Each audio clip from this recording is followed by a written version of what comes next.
Todavía no estamos conectados. Voy a entrar con la... Acá está. ¿Sí? ¿Aparecimos? Sí. Bueno.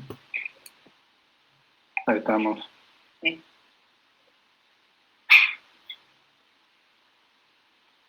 Todavía no estamos conectados. Voy a entrar con la... Yo estoy viendo a través de Facebook, la verdad. Sí, yo también la veo. Bueno. Súper, ahí va. Sí. Si les parece, esperamos un segundito porque había mayor cantidad de personas recién conectadas. Le damos tiempo para que se vuelvan a conectar en la transmisión.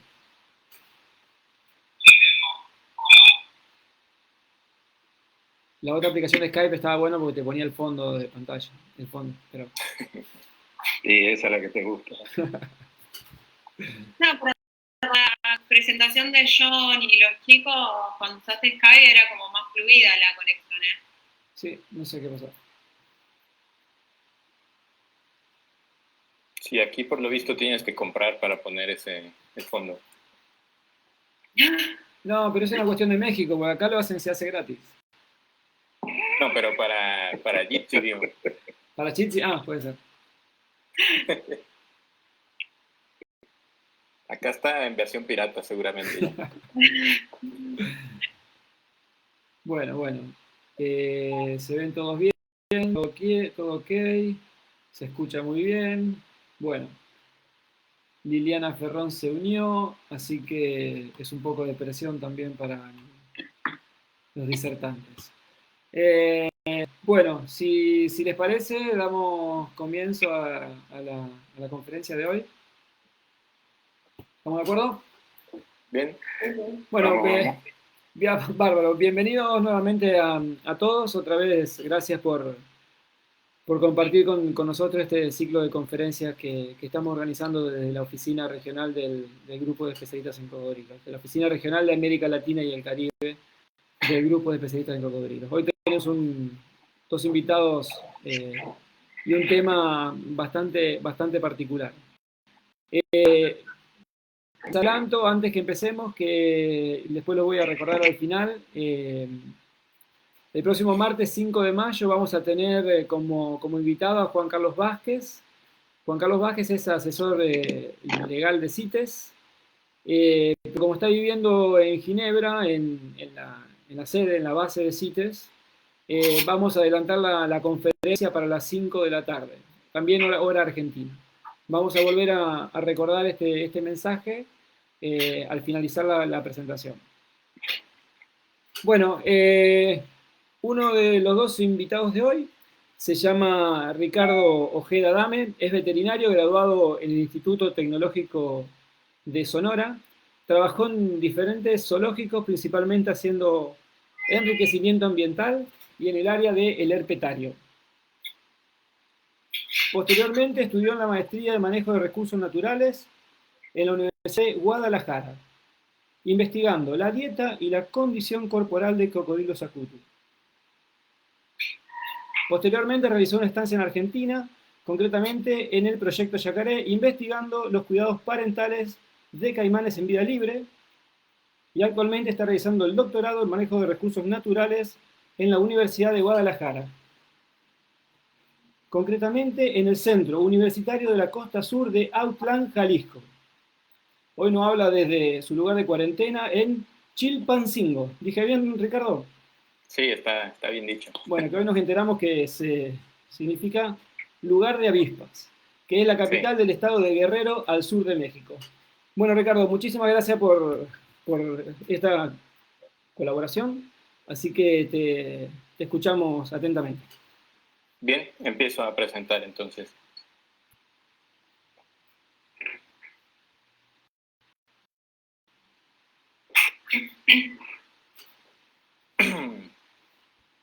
Bueno, ahí supongo que ya ven la presentación, ¿cierto? Sí, se ve. Perfecto. Bien, bueno, lo que yo voy a presentar ahora es un poco de la línea de investigación en la cual yo estoy trabajando ya actualmente. Como se dieron cuenta, pues anteriormente los temas eran pues netamente biológicos, pero ahora estoy trabajando más con temas sociales. Entonces, lo que voy a presentar ahora es la presentación que se titula de Dioses a Cocodrilos, que es un resumen muy rápido de 5.000 años de historia, ¿no? Básicamente la presentación se divide en dos grandes bloques. Por un lado, lo que es el análisis de un mito, que es el mito de Cipacli.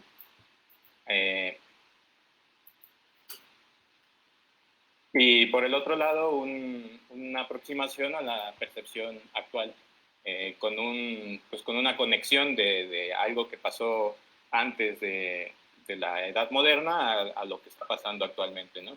Lo que respecta al análisis del mito, se basa en un análisis bibliográfico de lo que son estudios principalmente arqueológicos, como es el Códice de Borgia y algunas otras representaciones del cocodrilo, y un análisis también de relatos históricos, como viene siendo, por ejemplo, el Chilam Balam.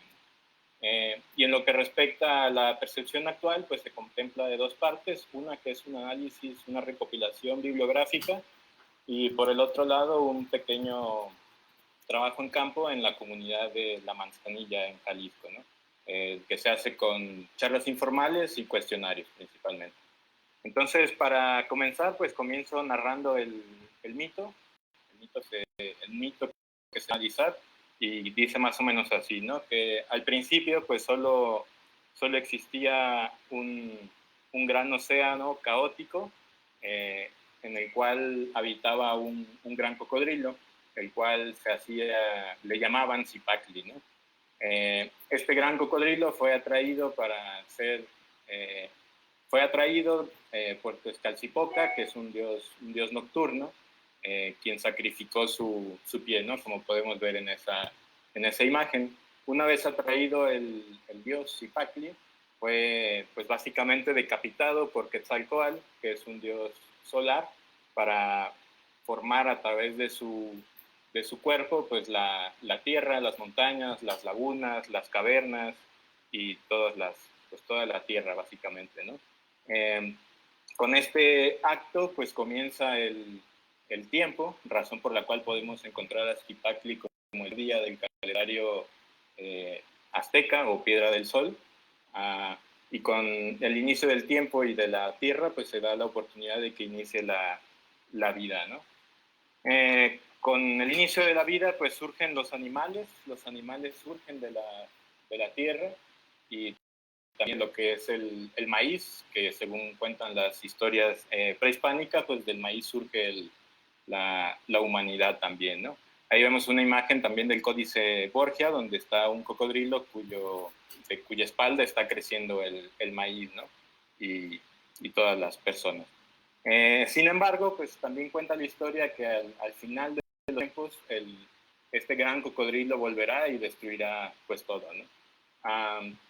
Este mito que fue narrado muy rápidamente ahora, es un mito que surge o la versión que está contada ahí es de la versión de los pueblos náhuatl, de lo que viene siendo el Valle de México principalmente. Sin embargo, se piensa que este mito en realidad es un mito maya, pues los mayas lo narran antes que los pueblos de habla náhuatl, que sabíamos tenían comunicación entre ellos, y el mito maya pues tiene ciertas variantes, ¿no? Que por cuestiones de tiempo no voy a mencionar acá, pero pues aparte de lo ya contado, donde se habla de Iztaccíhuatl Cap Ayin, que es el que se encuentra arriba a la izquierda, con la misma historia de que fue decapitado y de su cuerpo se creará el mundo, se aumentan algunas cosas, como es lo que es el árbol sagrado, ¿no? Que es la ceiba, y en el calendario maya, de igual manera, este símbolo que estamos viendo acá, que es el símbolo Imix, representa una glándula mamaria, pero suele estar asociado con este árbol y con el cocodrilo, ¿no? Este mito que yo cuento acá, pues es contado en una versión muy corta, y sin embargo es un mito fundamental, que lo que nos indica es que a partir de este mito que nos narra cómo se crea el mundo, pues empiezan a sumarse un montón de mitos extras, ¿no? Una vez que se forma, se narra la leyenda del quinto sol, cuando se crea a la humanidad, se crean pues las leyendas de un montón de animales, de un montón de plantas y todo lo demás, ¿no? Por lo tanto, este mito básicamente lo que sirve es de sustento, ¿no?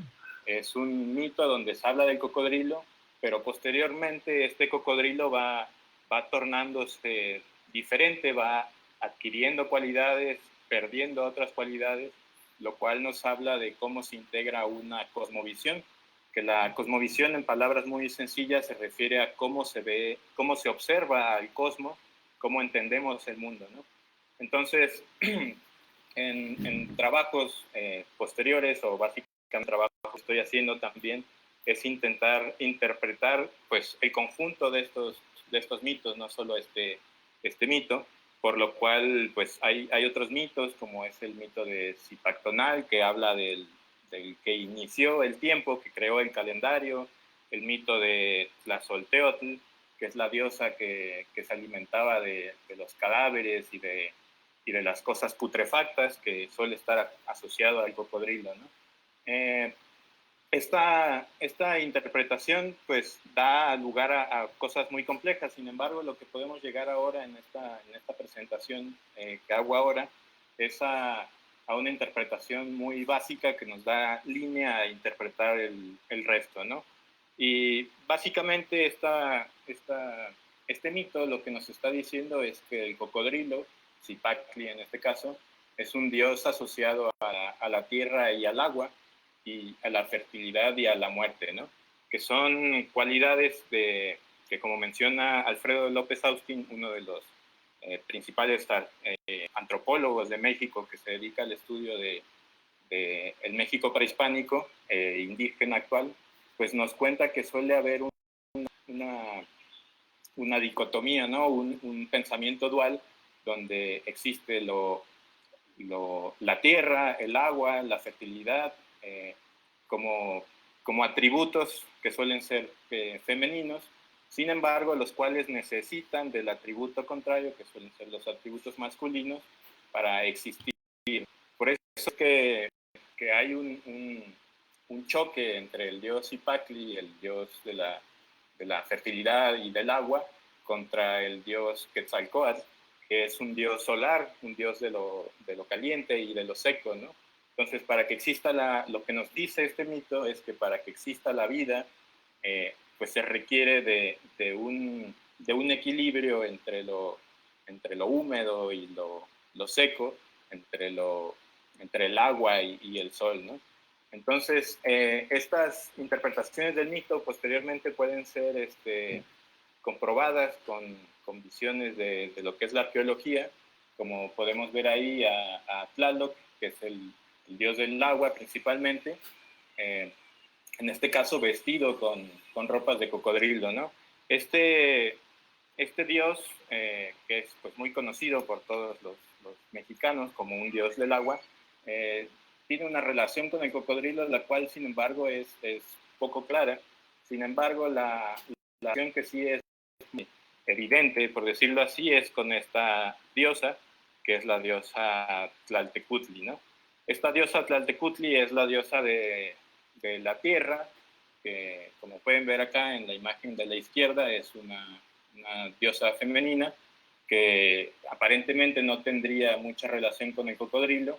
Este es el monolito más grande que se ha encontrado en México de una diosa, que es esta. Y a la derecha, sin embargo, podemos encontrar otras representaciones de esta misma diosa, de la diosa Tlaltecutli, la cual suele ser representada con una boca que es como un cocodrilo. Entonces, esa boca es por donde entraban los cadáveres, por eso es que es una diosa de la muerte, y nutrían a la tierra, ¿no? Y con esta nutrición de la tierra volvía a producir vida, ¿no? Esta idea básicamente lo que nos está indicando es una idea que es pues principalmente más conocida en lo que son las culturas andinas, que es la idea de la Pachamama, esta idea de la madre tierra, ¿no? La cual, sin embargo, también existía en las culturas prehispánicas. Hasta el día de hoy que aparentemente ya el cocodrilo no tiene un papel primordial en esta idea, que es la idea de la Tonantzin, ¿no? Que es también conocida como la Virgen de Guadalupe, que es conocida como pues nuestra madre venerada, ¿no? Esta deidad actual nos indica un pensamiento pues, que se ha ido mezclando con otras cosas, el pensamiento indígena que se derivó actualmente a lo que es la Virgen de Guadalupe, ¿no? La cuestión es por qué este pensamiento de la Madre Tierra cambió y a llegar a lo que es la actualidad, y para eso pues hay que hacer la unión, ¿no? Que yo les comentaba, la unión entre este relato del mundo prehispánico con el mundo actual, que es acá donde hago ya la unión un poco rápida. Y bueno, todo el mundo está consciente que más o menos en el 1500 de nuestra era, pues surge lo que es la conquista de América, ¿no? En la conquista de América, por los europeos, principalmente el pueblo español, pues está caracterizado por la incrustación o el dominio de lo que viene siendo la filosofía cristiana, que es una mezcla de la filosofía judía y la filosofía griega, ¿no? Esta filosofía pues tiene un ideal de lo que son pues, la naturaleza, donde la naturaleza es o el jardín del Edén, que es el lugar donde fue expulsado el humano, o también nos habla de los reptiles como criaturas del demonio, ¿no? En cualquiera de los dos casos, pues la naturaleza está como algo aparte de lo que viene siendo el grilo, ¿no? Esto es muy importante porque pues es un choque cultural completamente distinto, ¿no? Por un lado, esta idea de la madre tierra, donde el humano es parte de esta idea, y por el otro, la idea de la naturaleza como algo externo, ¿no? Entonces, donde el humano no es parte de ella. Este guacamole cultural que ya venía formándose a través de la cultura indígena y la cultura europea, afortunadamente se mezclan otras culturas, y otra de las culturas que se mezclan muy fuertemente, aunque trágicamente debido a que es por la esclavitud, pues es la cultura africana, ¿no?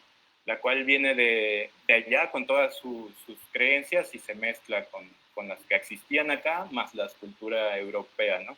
Un punto bien interesante que, bueno, yo no he podido investigar, aunque me gustaría hacerlo en un futuro, es el caso de los tonales en Oaxaca, donde se cuenta o se cree que las personas comparten su alma con diferentes animales, jaguares, águilas y otras especies más. Sin embargo, el cocodrilo es el principal animal con el cual se comparten las almas, ¿no? Según esta creencia.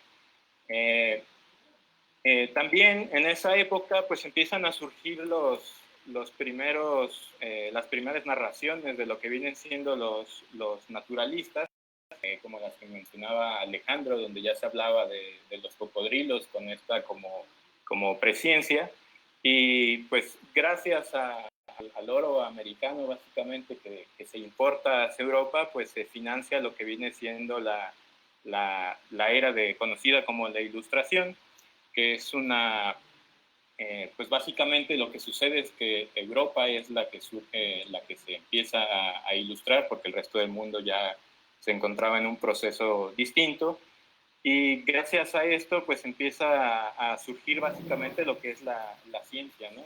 Y acá también hay un cambio bien importante, aunque es como continuación de esto que yo les hablaba del pensamiento judeocristiano, donde hay una separación del hombre con la naturaleza, ¿no? Y la naturaleza empieza a ser vista como como un objeto principalmente, y acarrea pues que empiece a surgir la ciencia, ¿no? La ciencia actualmente se basa en esta idea de objetividad. En estos también es cuando empiezan a surgir los naturalistas, empiezan a crear el conocimiento sobre los cocodrilos. En el caso de México y de casi todo lo que es Latinoamérica, pues está el caso de Alexander von Humboldt, que hace las primeras narraciones de estos animales, ¿no? Sin embargo, este quiebre de paradigma en la filosofía de cómo visualizamos el mundo, nuestra cosmovisión, pues dos situaciones, ¿no? Bueno, produce muchas situaciones, pero dos situaciones principales. Y es que, por un lado, se genera este enfoque de ciencia que nos ha permitido conocer al cocodrilo como pocas culturas lo han conocido, ¿no? Actualmente sabemos más de forma colectiva sobre los cocodrilos que muchas culturas anteriores, ¿no? Sin embargo, también permite algo diferente, que es la explotación de la naturaleza, ¿no? Anteriormente se comerciaba con la naturaleza, los pueblos prehispánicos comerciaban con la naturaleza, sin embargo no se tenía esta idea de explotación, ¿no? Es simplemente pensar en la idea prehispánica, donde se considera la naturaleza como una madre, pues ¿cómo voy a vender a mi madre, ¿no? ¿Cómo la voy a explotar? Versus el pensamiento de objetividad, donde sí se permite esta idea, ¿no? Esta idea, pues, con lo que viene siendo la revolución industrial, permite una explotación mucho más drástica, que era de la que nos hablaba también, pues, Alejandro, que redujo las poblaciones de cocodrilos hasta casi su extinción en muchos lugares. Y, sin embargo, esta idea tiene un quiebre en su forma de ser, en su ideología, que surge o que se vuelve evidente aproximadamente en los años 60, ¿no? En los años surge un montón de movimientos sociales que empiezan a hablar de la naturaleza ya como algo que estamos impactando, ¿no? Algo que estamos dañando. No es casualidad que en esos tiempos uno de los movimientos sociales más notorios pues es el movimiento hippie, pues toma para el pensamiento occidental algunas ideas, como es el caso de la Pachamama, ¿no? Entonces, aquí es un momento crucial para la época, que es cuando empieza a haber un interés por la cuestión ambiental, y la cual se ve institucionalizada, por decirlo así, a partir de los 70s, ¿no? En los 70s surge lo que es la Cumbre de Estocolmo, donde de forma mundial se empiezan a tomar las primeras medidas, se empieza a discutir de forma, los gobiernos empiezan a discutir estos temas. En los 80s, más o menos en 1987, surge el informe Brundtland, donde se habla de cómo estamos impactando a la naturaleza, pero también de cómo nos impacta a nosotros, ¿no? Y algo a mencionar acá es que en los 70, pues el paradigma que dominaba era el paradigma económico, ¿no? En esos mismos años es cuando surge lo que son la Escuela de Chicago, que posteriormente impondría la filosofía económica de muchos países. Y es por eso que en esta época es cuando la idea de relacionar a la naturaleza con un incentivo económico, ¿no? Y que, pues básicamente, como mencionaba Alejandro, ha sido la que ayudó a conservar a la mayoría de los cocodrilanos en la época, y la idea era muy sencilla y muy efectiva, como se mencionó antes, que era controlar el mercado, volver ilegal la cacería y reintroducir especies, ¿no? Entonces, con un mercado controlado se podía dar lugar a hacer aprovechamiento sustentable, un aprovechamiento con una alta racionalidad económica, ¿no? Sin embargo, yo no quisiera hablar mucho de esto porque sé que más adelante se va a hablar un poco acerca de esto, y me quisiera centrar en los casos que que se han hablado en México, ¿no? Que es principalmente a los cocodrilos, aparte de la cuestión de las granjas, que en México surgieron muchas granjas justamente en esta época, pero al menos para lo que es la costa del Pacífico, este fenómeno no se mantuvo durante mucho tiempo, ¿no? Y existen otros fenómenos de cómo la gente se relaciona con los cocodrilos. Uno de los casos que es pues muy evidente en México, y sé que en otras partes del mundo también, es el hecho de tener cocodrilos como especies de compañía, ¿no? O como mascotas. Hay mucha gente que le gusta tener mascotas de este tipo, y también ha sido reportado por diversos autores. Está, por ejemplo, Aguilar Holguín en su tesis de doctorado, Helios Hernández también, Domínguez Lazo, que se menciona de que en diversas comunidades se capturan cocodrilos y son tenidos como mascotas, ¿no? Otra cosa que sabemos también bastante es que en México hay un comercio legal, en muchos casos, y en otros no tanto, de especies cocodrilianas de todo el mundo que la gente tiene como mascotas, ¿no? Sin embargo, desde mi punto de vista y con base en lo que he logrado hacer en los análisis bibliográficos, creo que no se ha profundizado mucho en este tema desde el punto de vista social principalmente, sobre qué tipo de relación tienen estas personas con los cocodrilos, qué tipo de ventajas da a la conservación que haya gente que le guste tener mascotas, o qué tipo de conflictos puede pasar con esto, ¿no? Y cosa muy similar con lo que sucede en México con lo que son las artesanías, ¿no? Los cocodrilos son un elemento que provee materiales para artesanos, ¿no? Es bastante común observar colmillos engarzados para collares y todo este tipo de cosas, ¿no?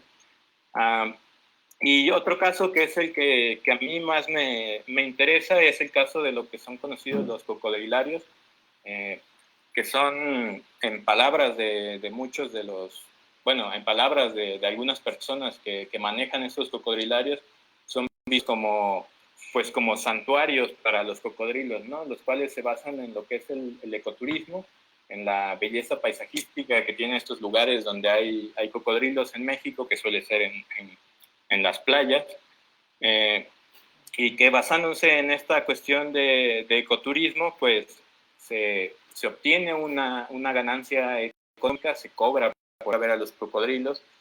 Hay de diferentes tipos de organización. Los que están viendo ahora en la foto, para mí es uno de los más organizados y de los que, bueno, yo conozco más porque he sido donde he trabajado, que es el Cocodrilario de la Manzanilla, ¿no? Que es un cocodrilario manejado de forma comunitaria por un ejido, el cual ha logrado hacer un museo sobre cocodrilos, tiene senderos en el manglar, hace sus estudios poblacionales según su plan de manejo, y se han realizado investigaciones, ya sea por ellos mismos,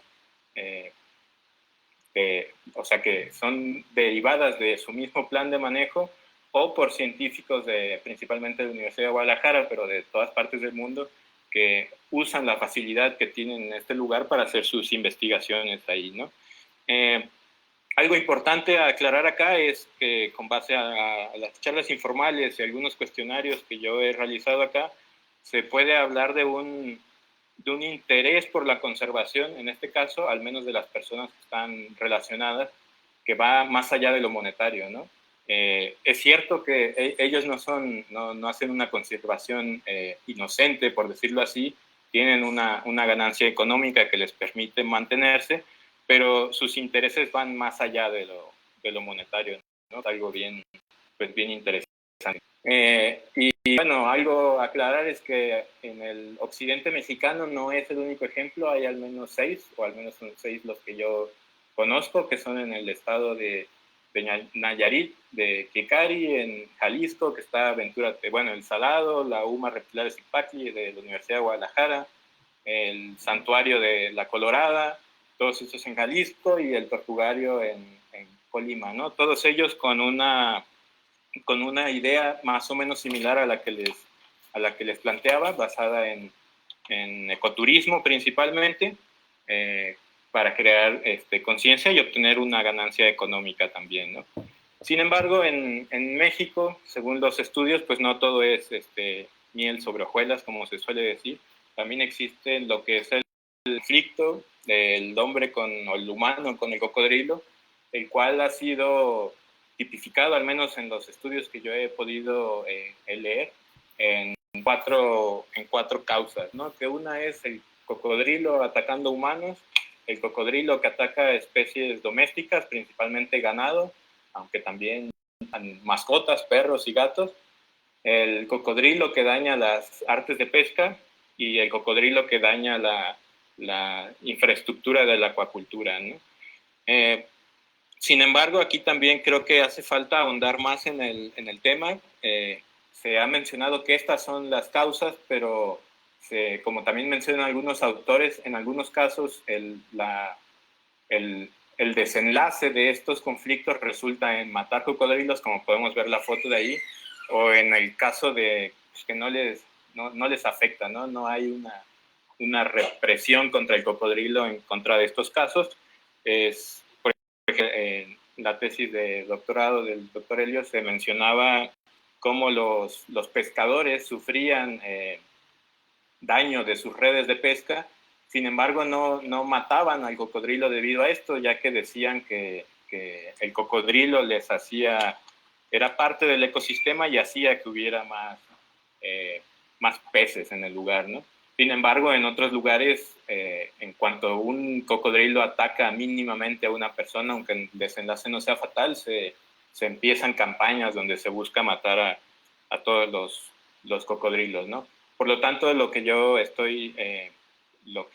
planeo en futuras investigaciones cuando la cuarentena termine es poder tratar de profundizar más, ¿no? ¿Por qué en algunos lugares hay represión en contra de los cocodrilos cuando hay conflicto y por qué en otros lugares no?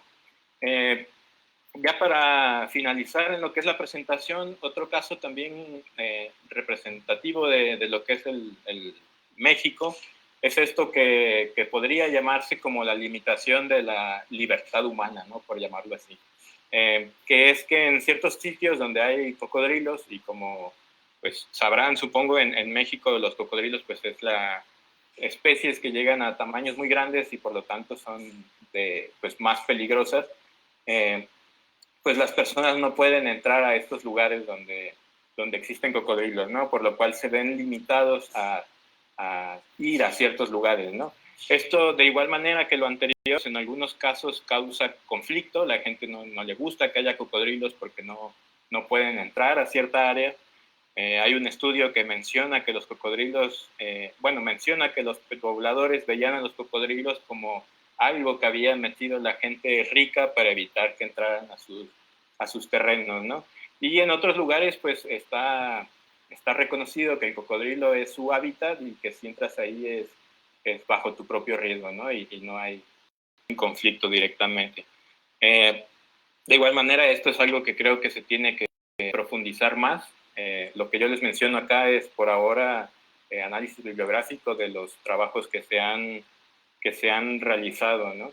Y finalmente, pues ya terminando la presentación, solo quisiera hacer un pequeño anuncio, aprovechando el público que ande por acá, que es básicamente anunciar este pequeño proyecto de divulgación científica que comencé hace unos meses, que se basa en la idea en la que se basa una cierta rama de la sociología, ¿no? Que es que la realidad es construida, no hay una sola realidad, y para que se logre una conservación de las especies, en este caso del cocodrilo, pues se necesita la convergencia y la cohesión de conocimientos, ¿no?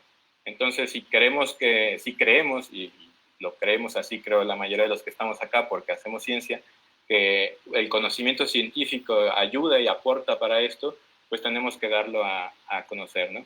Y bueno, eso sería todo. Espero que me hayan oído. Yo, pues, termino acá. No sé si...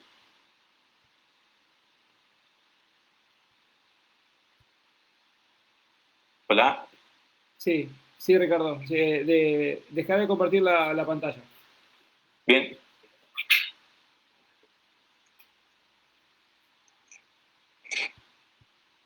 Bueno, muchísimas gracias, Ricardo. Muy, muy entretenida tu presentación.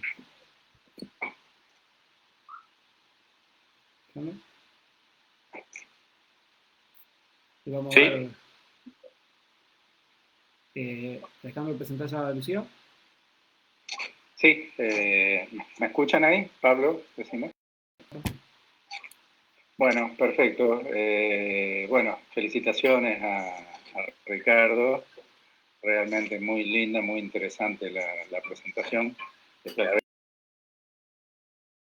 veces conozco lo viejo y de lo económico, así que hoy creo que tenemos un día completo para hacer una presentación corriéndonos un poquito de esas cuestiones. Y es interesante que nos presentó. Y bueno, y lo que ahora justamente nos va a presentar Lucía, que tiene que ver con la cuestión social y con la percepción de los pobladores locales. Vamos a presentar a Lucía, que es licenciada en biodiversidad. Lucía está graduada en la Facultad de Humanidades y Ciencias de la Universidad Nacional del Litoral. Forma parte del proyecto Yacaré desde el año 2006. Ahí mismo ya con el equipo del proyecto Yacaré realizó lo que es su tesina de graduación para acceder al título de licenciada en biodiversidad. Lo hizo sobre el tema del efecto de las radiaciones ultravioletas sobre los caimanes y después continuó investigaciones en lo que tiene que ver con la parasitosis, tanto endo como ectoparasitosis. Y a pesar de que, bueno, que hoy tiene otras funciones, sabemos que cada vez que encuentra un parasitito por algún lado, sigue ocupándose de esas cuestiones.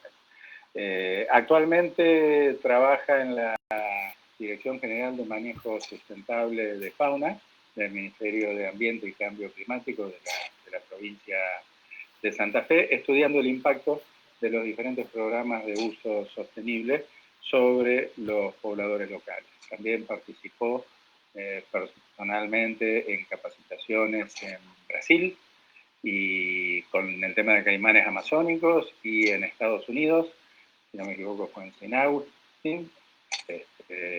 Y bueno, independientemente de todos estos riquísimos antecedentes, estoy seguro que, si no todos, la mayoría de ustedes la conocen muy bien, porque es la secretaria de la oficina regional del grupo de especialistas en cocodrilo que funciona aquí en Santa Fe, y es quien mantiene el contacto fluido con todos ustedes y responde tan solícitamente a todas las preguntas que se hacen. Así que bueno,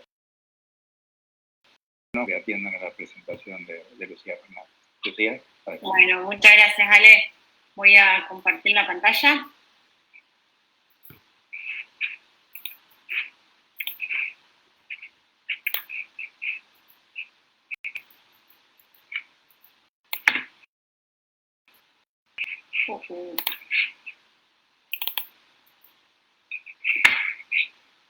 No sé si ¿me ven? Ahí está la pantalla, Lu. ¿Me escuchan, Ale? Yo te escucho. Bien, bueno, no veo si ya estoy en condiciones de comenzar, porque solo te escucho a vos. Sí, Lu, adelante, yo tengo el micrófono apagado. Perfecto, perfecto. Bueno, estaba calentando la pava, Pablo. Bueno, la verdad que yo hoy les voy a presentar una investigación que se fundó en el concepto de que lo que es el uso de los recursos con la posibilidad que tienen nuestros pobladores locales de desarrollarse, ¿no? Que son factores que están asociados con el crecimiento socioeconómico de una región, sin ningún tipo de duda. Y el uso sustentable de la fauna silvestre de interés es una alternativa que valoriza lo que son nuestros ecosistemas, siempre obviamente que el beneficio comercial actúe de manera directa como estímulo para lo que es su preservación e indirectamente sobre las especies del mismo hábitat.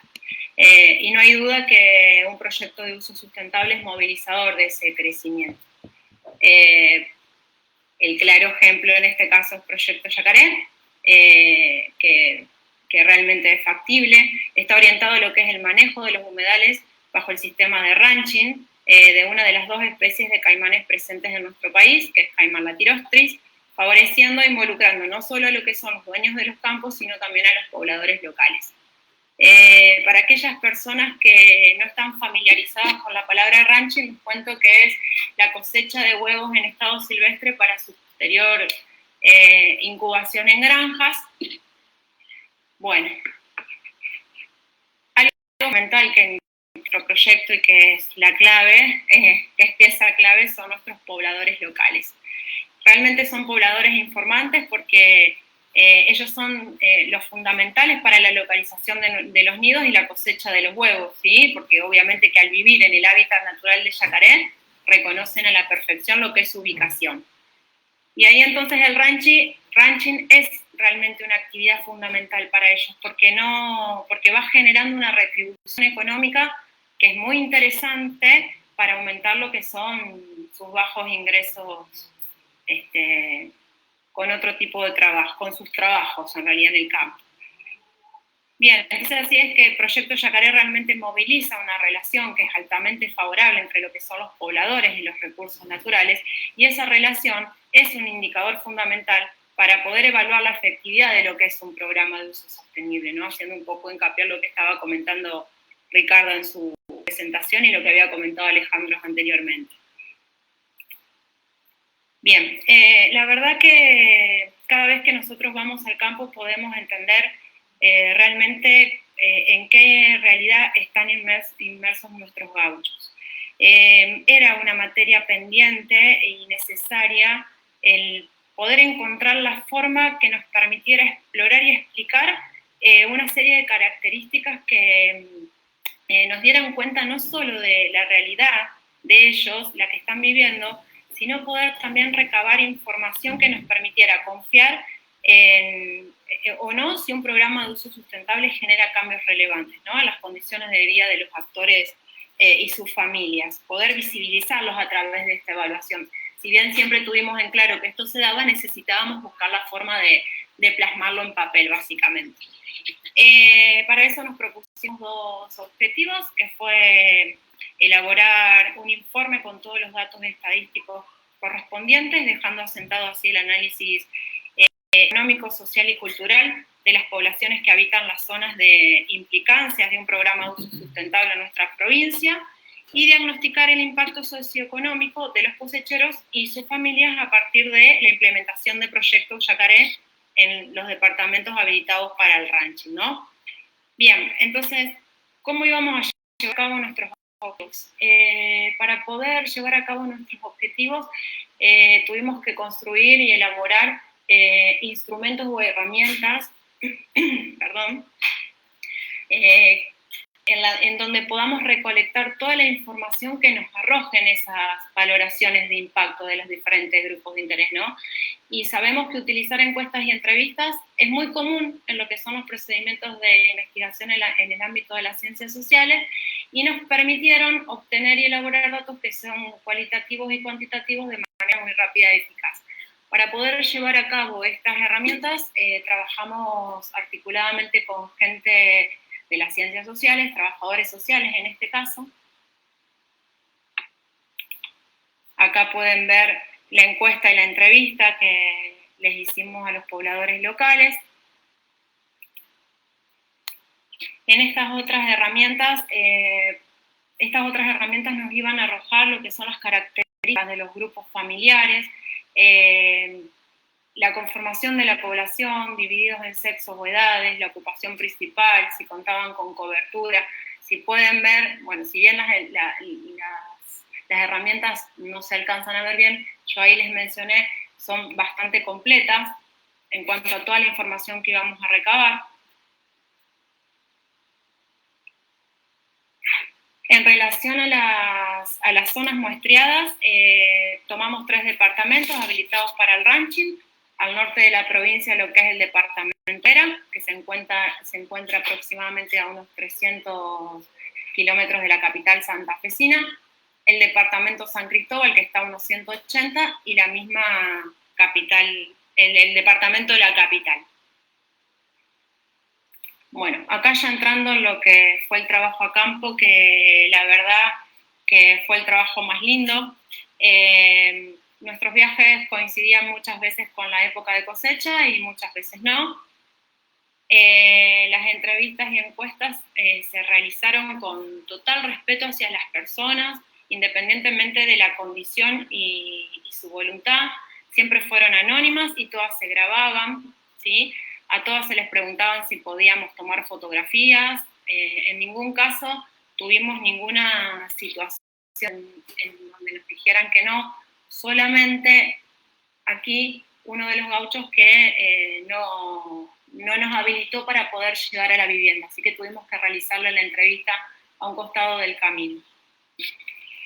La verdad que nos recibieron siempre de manera muy cariñosa, con mucho entusiasmo, y en muchas oportunidades ellos tenían miedo de lo que nosotros podíamos llegar a preguntarles, así que, bueno, teníamos que quedarnos un rato para sociabilizar.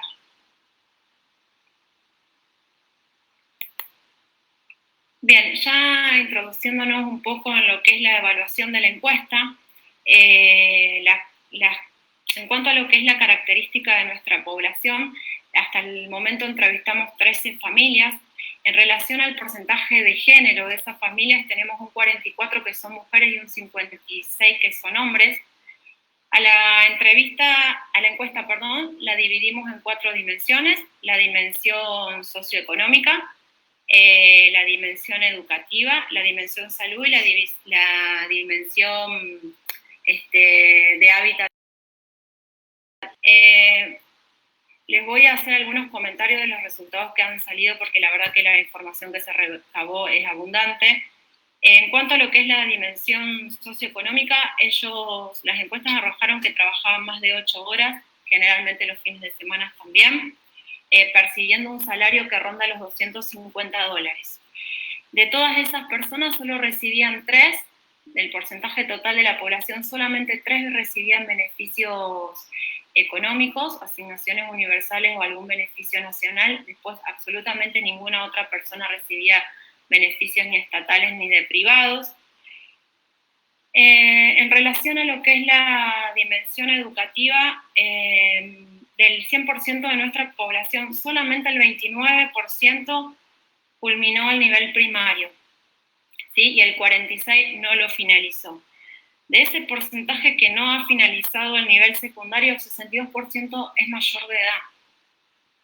Así que ahí hay una situación bastante triste, digamos. En relación a lo que es el nivel secundario, el 21% todavía lo cursa, o sea que del 100% de la población destinataria, ninguno terminó el nivel secundario. Absolutamente nadie lo terminó.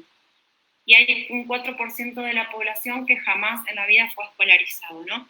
Ahí surgían algunos comentarios que ellos naturalizaban, que era que los varones muchas veces abandonaban la educación formal para ir a trabajar con sus papás al campo o hacer ellos trabajos independientes, situación que no se dio en la población femenina, ¿sí?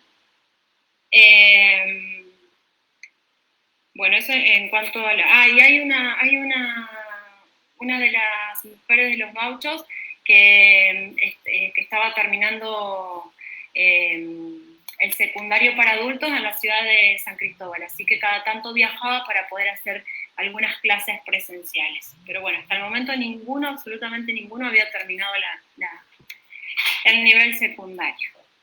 Bien, en cuanto a lo que es la dimensión salud, ninguno de los entrevistados presenta ninguna enfermedad a destacar ni ninguna discapacidad, y el 58% de nuestra población presenta cobertura de salud. El 42% restante obviamente que no, ¿no?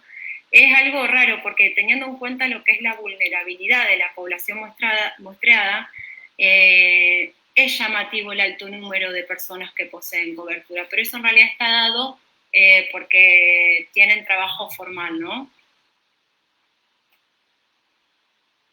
Bien. En cuanto a lo que es la dimensión de hábitat y vivienda, yo la puse aparte. Ahí podemos ver que el tipo de vivienda eran casas o ranchos, las condiciones eran malas o regulares, ¿sí? Si bien las casas eran de material, eran regulares.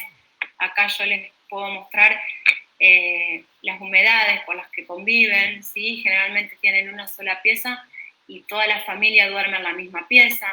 En el caso de la izquierda, ese patio, que por ahí algunos cree que es patio, en realidad es la cocina, ¿sí? Aquí podemos ver cómo viven del fogón, lamentablemente yo corté la foto, pero estas son las condiciones en las que viven nuestros gauchos. En cuestiones de tenencia del terreno, solamente de la familia propietaria y las demás son temporarios. Temporarios pueden ser por alquiler, ocupantes o están en la casa hasta que el peón termina su época de trabajo en esa casa, ¿no? Bien, en cuanto a lo que es los servicios, el consumo de agua generalmente es de lluvia, ¿sí? Muy pocos compran envasado. En cuanto a lo que es la electricidad, muchos consumen velas, tienen grupos electrógenos y algunos se conectan a red. Y en cuanto a lo que es el gas, así como les comentaba, viven de fogón o también con gas envasado. Yo acá les quería mostrar la comparación de esta foto donde se puede ver, la foto de la izquierda es la casa donde esta familia es propietaria y la casa de la derecha es una familia que está ocupando el terreno temporalmente. El sentido de pertenencia y de cuidado es totalmente una antípoda entre una situación y otra, ¿no? Bien. Y en relación a lo que fue la evaluación de la entrevista, el objetivo de la entrevista era generar información en torno a lo que son los conocimientos sobre el yacaré, la visión y la representación sobre ellos y la actividad de producción en torno a este, ¿no? Para eso le hicimos varias preguntas, a las cuales les voy a mostrar algunas para que no se torne un poco largo. Las dos preguntas más relevantes para nosotros del trabajo fueron qué significaba para ellos el yacaré y en qué invertían el dinero que ganaban con la cosecha. En cuanto a lo que significaba el yacaré, para ellos es una fuente de ingreso. Dice que cuando encuentran nidos se ilusionan. Nos comentaban que en algunas épocas mataban los yacarés porque estos animales les generaba problemas con sus chivos o sus perros o algún caballo, pero que ahora no los matan porque los cuidan por sus huevos, ¿no? Hay un cambio de mentalidad en cuanto al recurso. Y después, en relación a lo que invierten ellos con el dinero generado por la cosecha, la gran mayoría comentó que compran alimentos, medicinas, han arreglado sus autos, compran nafta, lo utilizan para remises. Los puestos donde ellos viven quedan muy alejados de la ciudad, así que, bueno, lo utilizan para poder salir en remis y muchos para recreación. Incluso comentaban que les daban un poco de plata de la cosecha a los hijos para que puedan ahorrar. Bien, otras preguntas así rápido que le hemos hecho es si realizan alguna actividad de cuidado sobre el nido y expresan que generalmente no hacen tareas de acondicionamiento porque tienen miedo que si hacen limpieza algún otro animal invada el nido que ya está marcado. Solamente ellos actúan cuando hay algún vecino que quiere realizar una quema, ¿sí? Para justamente que no haya quemas sobre el nido que ya tienen individualizado. Otra de las preguntas que les hicimos fue la relación que tienen con otros gauchos a la hora de cosechar. La verdad que hay una clara resistencia por parte de los varones a relacionarse con otros cosecheros por la competencia que genera los huevos, ¿no? Ellos no quieren compartir ganancias, básicamente. Cuando hacen una comunidad en cuanto a la cosecha, lo hacen con algún familiar, ¿sí? O con sus mujeres. Ellos marcan los nidos cuando van a trabajar y las mujeres después van y los cosechan. Y la última preguntita que comparto es, les preguntamos qué aspectos positivos ellos podían mencionar de lo que es el proyecto Yacaré. Bueno, y algunos comentaban que no tenían idea de que se podía cosechar los huevos y para qué se utilizaban. O sea, ahí hay una clara falta de comunicación entre ellos, en la dimensión comunitaria, digamos, y que bueno, que siempre el proyecto responde, que se paga a término y que cuentan con los técnicos del proyecto no solo para lo que son los temas relacionados a la cosecha, sino otro tipo de necesidades o otro tipo de ayuda que ellos puedan requerir de nosotros. Bueno, a futuro. La idea es, acá esta foto pueden ver que hay una mujer de los gauchos cosechando y un gaucho, así que ellos no tienen ningún problema de ir a cosechar. En cuanto a futuro, la idea es seguir colectando información con las diferentes herramientas,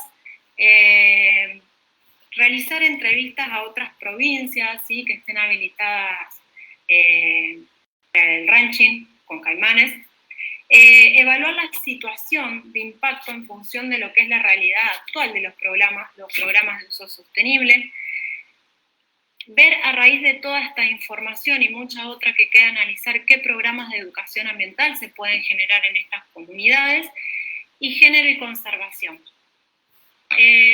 Género y conservación la voy a compartir aparte. La verdad que durante las diferentes entrevistas, las que asumen muchas veces a lo largo de la charla la palabra y nos han compartido intereses y deseos son las mujeres. Les hemos hecho algunas preguntas de qué actividades que no estén vinculadas al proyecto Yacaré o a la cosecha les gustaría realizar, y nos destacaban que les gustaría aprender costura, repostería, algo de veterinaria o que esté relacionado con el campo para poder ayudar a parir a sus animales, ¿sí?, algo de huerta, abono de tierra. También nos comentaban que eran más propensas a juntarse que los hombres en las escuelas, cuando llevaban a los niños o cuando había alguna reunión de la zona se juntan en las escuelas, y que hablan mucho más de la cosecha que los mismos hombres, ¿no? Y la verdad que tal vez fomentar algún trabajo comunitario a partir de puede ser algún siguiente paso, ¿no? Y conocer todos estos datos sobre la situación de las mujeres de nuestros gauchos, que sin ninguna duda están involucradas en el mundo de la conservación, nos puso en un lugar de reflexión y desafíos a futuro con una perspectiva de género en la conservación, ¿no es cierto? Porque también es visibilizar el rol, perdón, es visibilizar el rol de esas mujeres como administradoras y cosecheras. Así que bueno, en la actualidad con este tema estamos recién tomando contacto con lo que es la Secretaría de Género de la provincia para poder organizarnos y generar proyectos a partir de todo esto que se generó en esta investigación, ¿no? Bien, y ya para ir terminando, en función del título general de la charla, y si bien nuestros gauchos no tienen una visión religiosa o mística, ¿no?, de lo que es el yacaré, si habría una visión a partir de la relación de lo que son los gauchos con el yacaré como ser vivo y como objeto de aprovechamiento, yo creo que después de este trabajo no hay ninguna duda de que no deja de ser una bendición para ellos. Yo acá les puse un audio que para mí es uno de los más representativos y emotivos, espero que se escuche, de uno de los gauchos cuando les preguntábamos qué significaban para ellos los yacarés, ¿no? Claro, un yacaré te va a dar vida. Un yacaré te va a dar vida. Bueno, y para terminar, la verdad que las conclusiones de este proyecto de investigación, sin ninguna duda, arroja información valiosa de lo que es la importancia de un programa de uso sostenible como es Proyecto Yacaré en nuestra región, y demuestra un ejemplo de sostenibilidad que la verdad que muchos deseamos, ¿no? Y el poder haber dialogado a partir de los saberes de los gauchos, en el caso cuando ellos nos describían las especies aprovechadas y su uso, da mucha información para que podamos plantearnos, llevar a cabo o desarrollar trabajos que revaloricen los conocimientos locales, teniendo en cuenta la cosmovisión sin ninguna duda de nuestros pobladores, ¿no? Y por qué no a futuro poder generar diálogos con la parte gubernamental y académica, que es algo que estamos tratando de lograr. Y bueno, para finalizar voy a tomar una frase de John Rodríguez, que comentó en su última presentación el martes, que dice que se sabe cómo hacer conservación, pero para revertir las tendencias actuales debemos hacer más conservación de la que estamos haciendo. A lo que nosotros con este trabajo nos gustaría agregar que para poder seguir haciendo esa conservación no tenemos ninguna duda de lo que hay que hacer es conservación con pobladores adentro. O sea que la conservación realmente es la gente. Así que bueno, muchas gracias.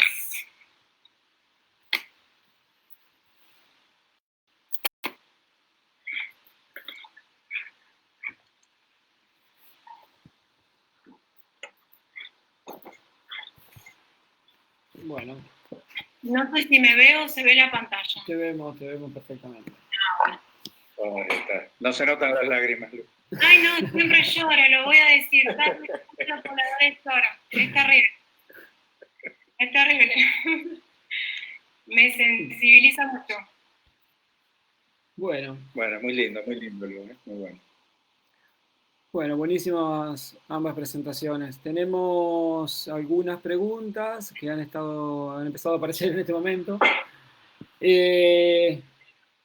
Casi todas tienen un destinatario, así que las pueden responder individualmente. A ver, la primera es, se refiere... Un segundito.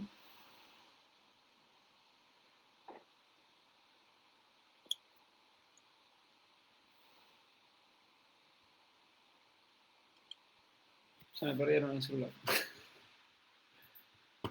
¿Vos la podés ver, Alejandro? No estaba en eso, pero ahora me fijo. Acá tenemos una de Edgar Sarmiento Marina que la consulta Lucía. ¿Cuántos años llevó en lograr ese cambio en los gauchos? ¿El cambio de qué? ¿Del cuidado del...? Claro, yo entiendo que se refiere al cambio que tiene en la percepción de los animales, ¿no? Yo creo que inmediatamente después de que empezaron a ver lo que es la importancia del rédito económico que les generó el programa Uso Sustentable. O sea, básicamente al comienzo del proyecto. Sí, desde un primer momento, acá me meto yo un poco, esto inició en las cosechas en el año 90-91, pero tuvo más volumen a partir del año 2000. Así que yo diría que fue un proceso de 10 años muy lento como para empezar a acelerarse ya a partir del año 2000, cuando empezaron a incrementarse las cantidades de huevos cosechados, ¿no? Directamente proporcional a la cantidad de huevos cosechados. Pablo, ¿tenés algo? No puedo llegar a las preguntas porque me quedaron solapadas en un comentario que hice y no puedo volver atrás. Tengo miedo de cortar la conversación. A ver si yo puedo ver. A Ricardo tengo una pregunta. ¿Cómo crees que la acción y conocimiento ancestral que tienen las personas de los cocodrilos pueden ser vinculados en planes y políticas de manejo y conservación? La cantidad de huevos cosechados. Bien. Estoy un eco por ahí. Pero bueno, esta parte, como mencionaba Lucía, al final pues es esencial en cualquier programa de manejo, ¿no? Normalmente los programas bueno, no normalmente, o en el caso mexicano al menos, muchos programas de conservación vienen de forma vertical, se les llama, que es cuando alguna institución de gobierno o algún programa casi siempre realizados en las grandes urbes del país dictamina, ¿no? Hagamos un programa de conservación para tal especie y va a ser así, así o así, ¿no? Eso está bien porque dicta una cierta línea de estado, pero creo que siempre debe de considerarse, como mencionaba Lucía, a la visión de las personas, ¿no? Recuerdo alguna vez en un congreso que había donde venía aquí en México había un sociólogo que hablaba acerca de este caso en Chacagua, ¿no? En particular, que es el caso de los tonales, donde era un lugar donde se quería establecer una granja de cocodrilos, ¿no? Al menos eso era lo que recuerdo que decía él. Y bueno, era algo que iba a ser imposible porque ¿cómo ibas a matar para producir piel a un ser con el cual compartes el alma, ¿no? Entonces, para ese tipo de lugares, pues tendría que haber otro tipo de conservación, por ejemplo, ecoturismo, otras cosas, ¿no? Para otros sitios, sé que en algunos sitios de Colima, por ejemplo, desean hacer aprovechamiento de la piel, entonces ahí ese tipo de programas sí pueden funcionar, ¿no? Entonces es básico que las herramientas de conservación se contextualicen tanto en lo biológico, que es algo obvio para todos los que se dedican a cuestiones biológicas, pero también en tanto a lo social, ¿no? Bueno, Ricardo, bien, gracias. Acá tengo una de Vale García. Hola, Vale, ¿cómo andamos? Es una pregunta, es para Lucía esta y se refiere a las encuestas. ¿Las preguntas para las encuestas fueron preguntas cerradas, abiertas o mixtas? Además, ¿lo hicieron mediante alguna herramienta tecnológica o fue con lápiz y papel? No, las entrevistas se hicieron con lápiz y papel y se grababan, tenemos todo en escrito, y después se hacían planillas generales donde se iba volcando toda la información para ver la estadística. En cuanto a lo que me pregunta de abiertas o cerradas, perdón, pero no estoy interpretando a qué se refiere. Si se refiere a si se plantearon de una vez y no se modificaron, no, las herramientas se fueron ajustando a campo porque iban surgiendo nuevas preguntas, nuevas situaciones, y además, en primer lugar, se ajustan y se dieron un par de entrevistas que habíamos generado tipo borrador a personas que no tenían nada que ver ni con proyectos Yacaré, ni con pobladores locales, ni biología, ¿sí? Para ver si eran claros, eran entendibles.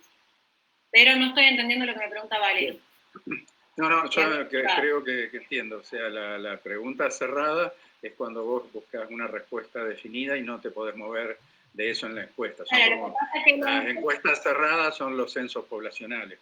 Lo que pasa es que la encuesta es más sí o no, regular, mala. La entrevista fue más desde el diálogo, por eso implementamos... Correcto, entonces es mixta, entonces yo creo que la respuesta es que es mixta en ese caso. Creo que si pudiera yo como aportar un poco a eso, normalmente lo que se hace hay diferentes metodologías, ¿no? Obviamente, pero pues tienes la encuesta cerrada donde pones tú las respuestas que quieres obtener y entonces estructuras completamente a las respuestas que puedes obtener, y la otra que es el semiestructurado, ¿no? Donde tienes un guión de preguntas donde pones el foco, pero la respuesta es abierta a lo que quiera decir el poblador, ¿no? Exacto. En este caso es una semiestructurada mixta.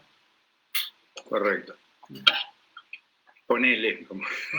Bueno, tengo una de Samuel acá, para Ricardo, se refiere a... la consulta es si la percepción de los pobladores locales varía si estos conocen o no las fábulas y creencias que vos relataste en tu charla, y si se pudo hacer una relación entre esto. O sea, si los perciben de manera diferente, si conocen las historias o no conocen las historias. Sí, bueno, en el caso en particular que yo hice en campo, que fue en el lugar de la Manzanilla, la historia no era conocida, ¿no? Pocas personas conocían la historia esta que les conté de Zipacli, y excepción de una persona o dos que eran exactamente las personas del ejido que están encargados de cocodrilario que sí conocían la historia, ¿no? Algo importante aquí a señalar es que lo que es el proceso de colonización de la costa de Jalisco pues es prácticamente reciente, ¿no?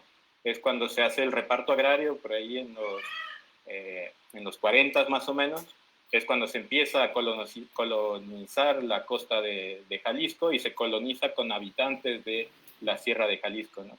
Entonces, al menos lo que es Jalisco, Colima y Nayarit no tanto porque tiene presencia indígena, pues las comunidades que viven ahí no son principalmente de origen indígena, ¿no? Sería interesante ver la diferencia pues con comunidades mayas o comunidades de acá de Guerrero que son afromestizas o de Oaxaca, ¿no? Pero seguramente que debe de cambiar entre la percepción de cocodrilo con base al contexto histórico que tenga cada población. Bueno. Pablo, ¿tenés alguna por ahí? Sí, tengo una de Ariel Espinosa, para Ricardo. Y la pregunta es, ¿cómo crees que las percepciones y conocimientos ancestrales que tienen las personas de los cocodrilos pueden ser vinculados estos en planes y políticas de manejo y conservación? Sí, sí, totalmente. Primero habría que detectar dónde hay, como dije.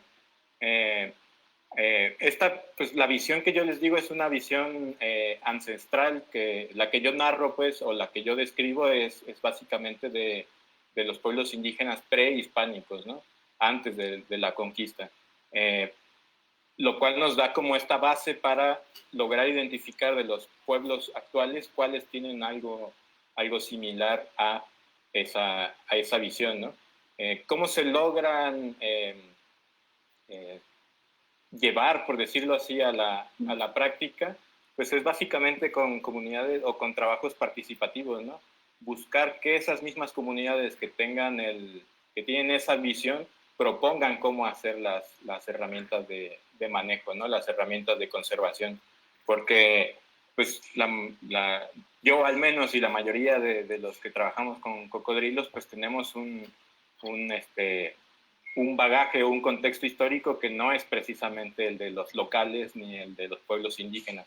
Pues tenemos una visión que es determinada por ese contexto, que tiene que dialogar con la visión que tienen los pobladores locales, ¿no? Entonces, para obtener las herramientas, se tiene que hacer trabajos participativos con las comunidades.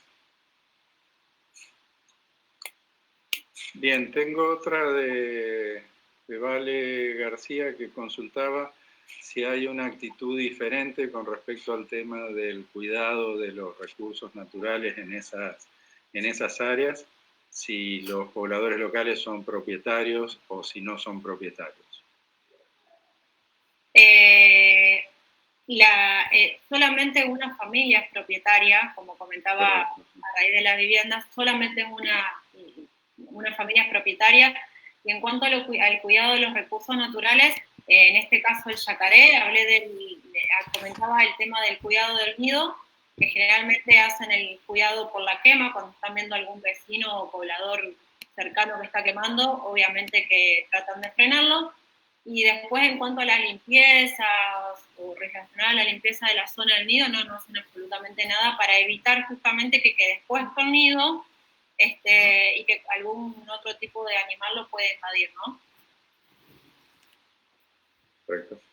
¿Pablo? No, Alejandro, la volví a perder, no sé. Perdón. Hay que empujar. Sí, que respondí una pregunta durante la presentación y me quedó tildada ahí la pregunta, lamentablemente. No quiero tocar nada. Bueno. Yo hice lo mismo, pero acá hay una flechita al costado que te vuelve. Sí, la estoy viendo y no puedo hacer clic. Bueno, igual creo que ya estamos. Acá tenemos una de Julio César Gutiérrez. Pregunta si actualmente existe algún plan de educación ambiental para la comunidad.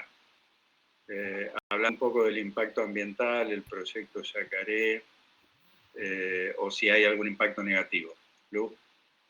No, por el momento es lo que yo comentaba, los objetivos. A partir de todos estos datos que pudimos tener a partir de la evaluación y la realidad que puede estar traspasando los programas de uso sustentable a nivel mundial, es donde vamos a tratar de plantearnos algún proyecto de educación ambiental conjuntamente con lo que es género y conservación, ¿no? La idea es también involucrar a las mujeres, por lo que estaba comentando antes, que ellos tienen una dimensión comunitaria, o sea, se juntan y hablan de la cosecha, y que además tienen muchos deseos e intereses de tener actividades nuevas, ¿no? Generalmente en el campo, así que no nos han plasmado ningún interés y deseo así tan tan profundo como las mujeres. Así que bueno, es el próximo paso, tratar de generar proyectos de educación a partir de todo esto, que bueno, va a ser un gran desafío, ¿no?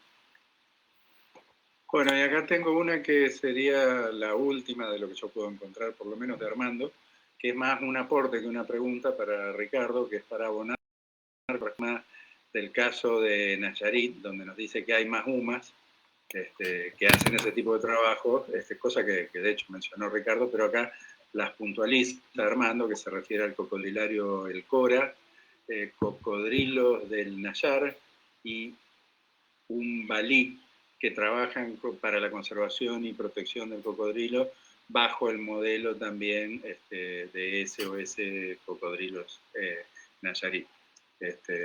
Sí. Lo confirmás, lo ratificás esto, Ricardo.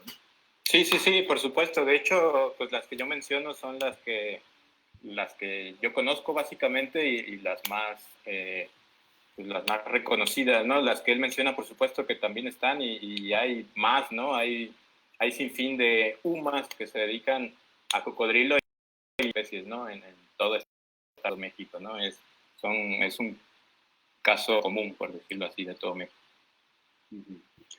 Bien, y acá me aparece otra de Iván Timersma, que pregunta qué especie de cocodrilos tienen esos cocodrilarios. Entiendo que son Morelet y Acutus, pero sí, no sé. Bueno, al menos algunos de estos se basan en especies en vida libre, ¿no? Son cocodrilos que están en vida libre y es Acutus principalmente, a excepción de uno en Colima, que es de la Colorada, que presenta casos de hibridación.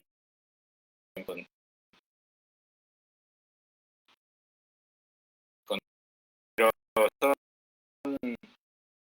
Acutus, en el cocodrilario también el cocodrilo.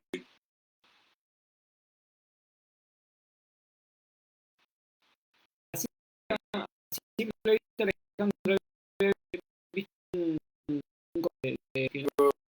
La conservación de los cocodrilos son esos recursos.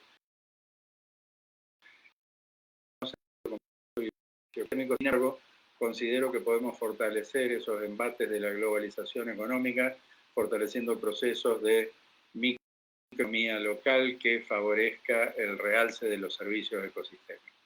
Bueno, en eso estamos, así que trataremos de seguir en esa línea. Sí. Pablo, no tengo, por supuesto hay un sinnúmero de felicitaciones y agradecimientos, pero no estoy encontrando más preguntas. A ver, un comentario de Gerardo Vega: excelente, es muy necesario este tipo de trabajos para poder comprender más claramente la cosmovisión de los pueblos que se encuentran en relación cotidiana con la fauna. Bien, felicitaciones, excelentes presentaciones. Creo que esto está haciendo todo por hoy. Pablo, ¿querés ir haciendo el cierre? Sí, bueno, antes que nada, bueno, agradecerle muchísimo a ambos por acceder a esta invitación para dar estas presentaciones en vivo y la verdad que permitirnos también compartir un poco ese lado tan interesante de la historia y que está tan relacionado con la conservación de los cocodrilianos. Otra cosita como anuncio, recordar simplemente que el próximo martes, 5 de mayo, vamos a tener como invitado a Juan Carlos Vázquez. Juan Carlos es el asesor legal en CITES. Actualmente está viviendo en Ginebra, por lo tanto vamos a hacer la próxima conferencia una hora antes. Vamos a empezar a las 5 de la tarde, también hora argentina, para que tengamos como referencia. Por mi lado es todo. Nuevamente reiterarles el agradecimiento y bueno, nos vemos la semana que viene. Bueno, saludos. Muy bien. Gracias a todos. Saludos. Chao.